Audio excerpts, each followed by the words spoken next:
હાલ વડાપ્રધાનને લઈને એક દુઃખદ સમાચાર સામે આવી રહ્યા છે। પૂર્વ વડાપ્રધાન કેપી શર્મા ઓલી અને નેપાળી કોંગ્રેસના વરિષ્ઠ નેતા રમેશ લેખકની શનિવારે ધરપકડ સવારે કરવામાં આવી છે।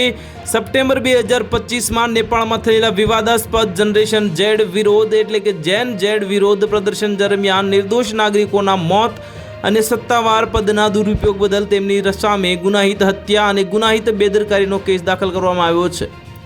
નેપાળના ગૃહ મંત્રાલય દ્વારા દાખલ કરવામાં આવેલી ફરિયાદના આધારે આ ધરપકડ કરવામાં આવી છે।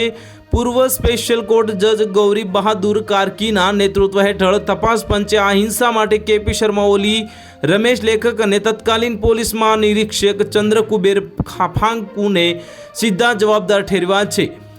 સપ્ટેમ્બર 2025માં નેપાળના યુવાનો દ્વારા શરૂ થયેલું આ આંદોલન શરૂઆતમાં સોશિયલ મીડિયા પરના પ્રતિબંધો અને સરકારી ભ્રષ્ટાચાર વિરોધનું હતું, પરંતુ 8 સપ્ટેમ્બરના રોજ કાઠમાંડુ સહિતના શહેરોમાં સ્થિત વણસી ગઈ હતી।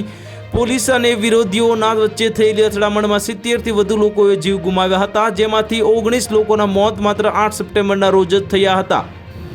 વિદ્યાર્થીઓનો આક્ષેપ હતો કે તાત્કાલિન ઓલી સરકારે શાંતિપૂર્ણ પ્રદર્શનકારીઓ પર જીવંત દારૂગોળો વાપરવાનો આદેશ આપ્યો હતો।